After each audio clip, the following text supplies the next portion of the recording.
नमस्तस्मै गणेशाय ब्रह्मविद्याप्रदायिने यस्यागस्त्याय ते नाम विघ्नसागरशोषणे नारायणसमारम्भां शङ्कराचार्यमध्यमाम् अस्मदाचार्यपर्यन्तां वन्दे गुरुपरम्परां।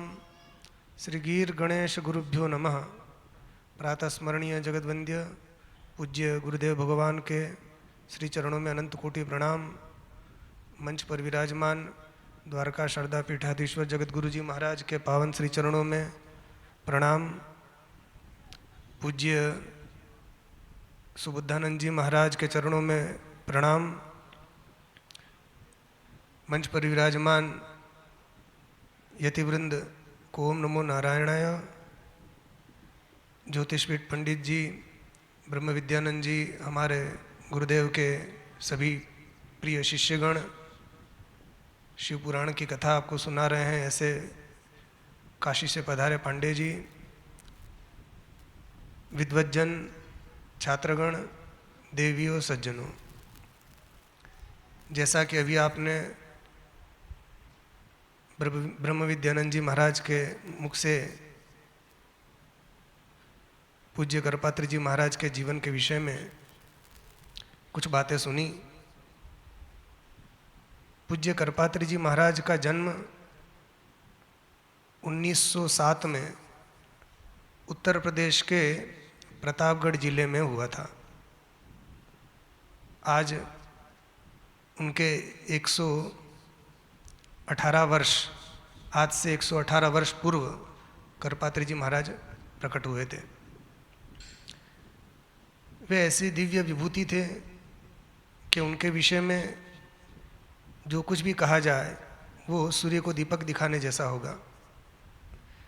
उनके जीवन में त्याग, तपस्या, विद्या आदि जितने भी उच्च कोटि के जो सद्गुण हैं वे पूरे साक्षात मूर्तिमान होकर विराजते थे। बचपन से ही अत्यंत प्रतिभाशाली थे, विरक्त प्रवृत्ति के थे, फिर भी माता पिता की आज्ञा से उन्होंने गृहस्थाश्रम स्वीकार किया और इस शर्त पर कि केवल एक संतान होगी फिर मैं घर त्याग दूंगा। और उसके बाद एक कन्या रत्न की प्राप्ति हुई और युवा अवस्था में ही उन्होंने सब त्याग दिया। और इतना उच्च कोटि का उनका वैराग्य था कि वे एकमात्र कोपिन धारण करते थे और हिमालय के अनेक स्थानों पर उन्होंने घोर तप किया, ऐसा वर्णन आता है। ऋषिकेश की गुफाओं में और वृक्ष की कोटर में भी उन्होंने निवास किया। कई दिनों तक निराहार रहते थे और जब क्षुद्र बाधा उत्पन्न होती थी तो भिक्षा के लिए जब वे निकलते थे तो उनके पास कोई पात्र नहीं था और कुछ भी नहीं था। अपरिग्रह वृत्ति को उन्होंने धारण किया था। तो अपने हाथ में ही, हाथ को संस्कृत में कर कहते हैं, कर को ही उन्होंने पात्र बना लिया और भिक्षा वे हाथ में ही जो मिल जाता था थोड़ा सा वो भगवान को अर्पण करके वैसी को पाल लेते थे। इसलिए उनका नाम करपात्री पड़ गया। कर को ही उन्होंने पात्र बना लिया। वैसे उनका मूल नाम हरिहरानंद सरस्वती था और उनका सन्यास हमारे पूज्य गुरुदेव ब्रह्मलीन गुरुदेव के जो गुरुजी थे, ज्योतिष पीठाधीश्वर पूज्य ब्रह्मानंद सरस्वती जी महाराज, उनसे उन्होंने सन्यास दीक्षा ग्रहण की थी।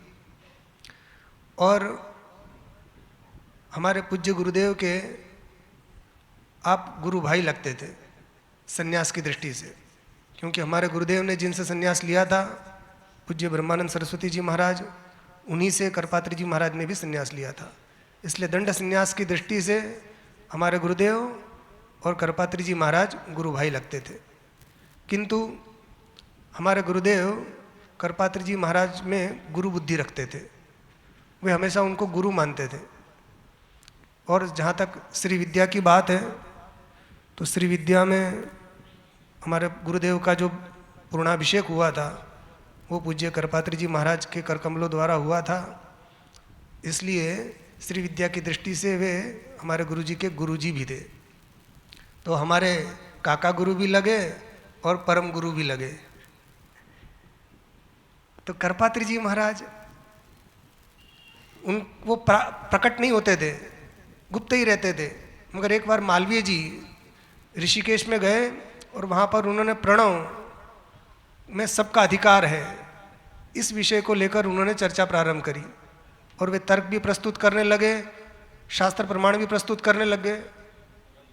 तब करपात्री जी महाराज के पास जब ये बात आई तो वे उन्होंने इसका प्रतिकार किया और उस समय उनकी इतनी ख्याति हुई, उन्होंने अपने तर्कों से, शास्त्र प्रमाणों से उस समय के विद्वान मालवीय जी को उन्होंने परास्त किया और उसके बाद वे लोक दृष्टि में आए। और फिर उसके बाद उन्होंने अनेक अलवर में जाकर उन्होंने विश्वेश्वरानंद जी ऐसा कुछ नाम था, उनसे उन्होंने सारी विद्याओं का अध्ययन किया। कुछ ही समय में उन्होंने न्याय, व्याकरण, मीमांसा आदि जितने धर्म ग्रंथ हैं, षट दर्शन है, वो सब उन्होंने सबका अध्ययन कर लिया, आत्मसात कर लिया। और उसके बाद उन्होंने धर्मकक्षा का बीड़ा उठाया। संन्यास लेने के बाद उनका 24 वर्ष की अवस्था में संन्यास हो चुका था। हमारे गुरुदेव का 26 वर्ष की अवस्था में संन्यास हुआ था और उनका 24 वर्ष। तो अब उन्होंने ऐसे अद्भुत कार्य किए। अभी आप कुछ बातें सुन चुके हैं। गंगा गोरक्षा के लिए उन्होंने बहुत बड़ा आंदोलन किया था। इसके अलावा राम राज्य परिषद की स्थापना की थी, धर्म संघ की उन्होंने स्थापना की थी और वहाँ वैदिक परंपरा के अनुसार गुरुकुल में जो पद्धति से पढ़ाया जाता था वो शिक्षा उन्होंने देना प्रारंभ किया। अनेक वेद सम्मेलन किए, वेद शाखा जो कई जो विद्वान थे उनके अनेक, भारत के हैदराबाद से लेकर पूरे भारत में अनेक स्थानों पर उन्होंने बड़े बड़े आयोजन किए, अनेक यज्ञ किए।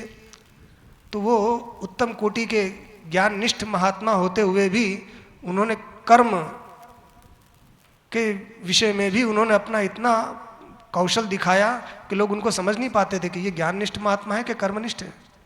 और जब भक्ति की बात आती थी, वृंदावन में जाकर जब वो रास पंचाध्यायी पर प्रवचन करते थे या राधा तत्व पर प्रवचन करते थे तो अच्छे अच्छे भक्त लोग भी उनको देखकर सोचते थे कि ये राधा तत्व इनको कैसे ये प्रकट हो गया, स्फुरित हो गया। इतना अद्भुत वर्णन, आज भी उनके सारे ग्रंथ उपलब्ध हैं। उन्होंने अनेक अलौकिक कार्य किए। एक वेदार्थ पारिजात नाम का ग्रंथ बनाया जो यजुर्वेद का भाष्य है। तो विधर्मियों ने जब वेदों पर आक्षेप किया तो उन सब का समाधान उन्होंने वेदार्थ पारिजात नाम के ग्रंथ में किया। भगवान राम से संबंधित जब अनेक प्रकार के प्रश्न उठाए गए तो उन्होंने रामायण मीमांसा नाम का ग्रंथ लिखा और भगवान राम और रामायण से संबंधित जितनी भी शंकाएं थी उन सब का समाधान उन्होंने उसमें किया। मार्क्सवाद उस समय बहुत चरम पर था। उस समय उन्होंने राम राज्य और मार्क्सवाद नाम की एक पुस्तक लिखी।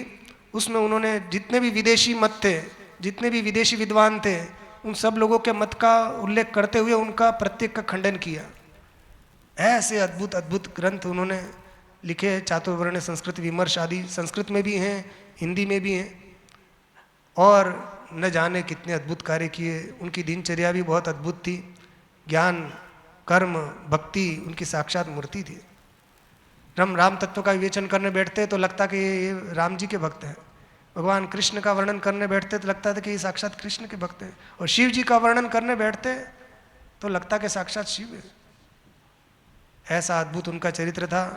मगर ये सब चीज़ें उनको कैसे प्राप्त हुई? उनके जीवन में त्याग था और निष्ठा थी। और ये कहते हैं भगवती की जो आराधना उत्तर भारत में जो प्रचलन में आई, पहले दक्षिण भारत में इसका प्रचलन बहुत था, उत्तर भारत में ये प्रचलन में आई, उसमें पूज्य करपात्री जी महाराज का और हमारे पूज्य गुरुदेव ब्रह्मलीन जगतगुरु जी महाराज का बहुत बड़ा योगदान रहा है। तो ऐसे करपात्री जी महाराज का आज जयंती है, उनका प्राकट्य इसी दिन हुआ था। तो उनका पावन स्मरण करना प्रत्येक सनातनी का कर्तव्य है। जहाँ जहाँ उन्होंने धर्म विरुद्ध बातें देखी, सुनी, तुरंत उसका प्रतिकार किया। आज उन्हीं से प्रेरणा प्राप्त करके हम सब लोग सनातन मार्ग पर चल रहे हैं। हमको भी उनके ग्रंथ पढ़ने का सौभाग्य मिला। हमने भी कई ग्रंथ, हमारे पास प्राय उनके सारे ग्रंथ हैं और हमने कई ग्रंथ उनके पढ़े भी हैं। इसलिए उनके विचारों को गुरु कृपा से आत्मसात करने का थोड़ा थोड़ा प्रयत्न किया हमने। तो ऐसे करपात्री जी महाराज का आज प्राकट्य दिवस है, तो हम सब लोग उनका पावन स्मरण करते हैं। ज्ञानी महापुरुषों का स्मरण करते रहना चाहिए। योग दर्शन में कहा है वीतराग विषयम्बा चित्तम, मन को नियंत्रित कैसे करें? तो पतंजलि मुनि कहते हैं जो वीतरागी महात्मा हैं उनके जीवन का, उनके चरित्र का श्रवण करने से भी ये मन शांत हो जाता है। तो अपने मन को शांत करने के लिए, मन की चंचलता दूर करने के लिए भी हमें ऐसे वीतरागी ज्ञाननिष्ठ महापुरुष का स्मरण करना चाहिए। उनके पावन चरणों में, पूज्य करपात्री जी महाराज के पावन चरणों में प्रणाम करते हुए अपनी बात को पूर्ण करते हैं। बोलो कर